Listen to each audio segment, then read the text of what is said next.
Have you ever felt more alone in a crowded room than when your boyfriend forgot to text you back? That sinking feeling hits like a wave, and suddenly you're questioning everything. I remember sitting on my couch, scrolling through old texts and realizing the more connected we get online, the lonelier we feel in real life. It's a paradox nobody talks about, but it's eating at us all. Here's the myth we've been sold, that more connection equals less loneliness.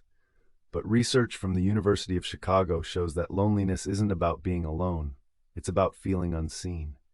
In fact, a 2023 study found that heavy social media users report 40% higher loneliness. That's not a coincidence. It's a trap our brains set because, take my friend Maria.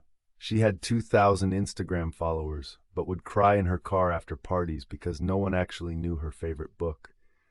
She told me, "I feel like a ghost in my own life." That's the loneliness paradox, surrounded by people, but utterly invisible. The second layer is even weirder.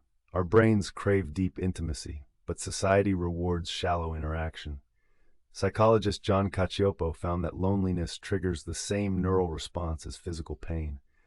So when you're ignored in a group chat, your brain treats it like a punch. But we keep chasing digital breadcrumbs, hoping for a feast that never comes.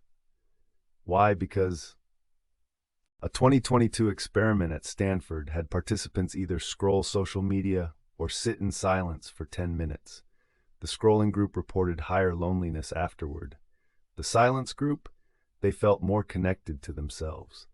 One participant said, "I realized I'd been avoiding my own company." That's the paradox. We run from solitude, but it's where connection starts.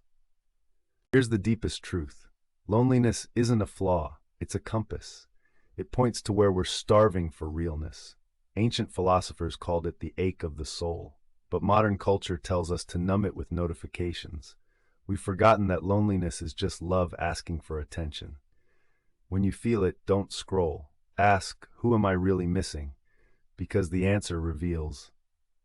I once spent a weekend without my phone.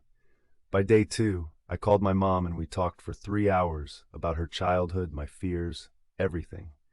That call meant more than 1,000 likes. Researchers at Harvard found that deep conversations reduce loneliness more than any number of shallow interactions. 1 hour of real talk beats a year of texts. So what does this mean for you? It means the next time you feel that pang of loneliness, don't open Instagram. Call someone. Write a letter. Sit with yourself. The paradox dissolves when you stop treating loneliness as an enemy and start seeing it as a guide. It's not a sign you're broken, it's a sign you're human, longing for what matters most, real presence. Ignore this, and you'll keep filling your life with noise while starving for silence. I've seen friends lose years chasing followers, only to end up more isolated than ever. The cost is your ability to feel truly seen, and that's a price no filter can fix. Loneliness isn't the problem, it's the signal that you're ready for something real. Don't silence it, listen to it. That ache is your soul saying, "I'm here, let's connect." If this hit home, subscribe and join me next time when we explore why the people you love most can still feel like strangers and how to bridge that gap. See you then. Tag someone who needs to hear this and follow for more laughs.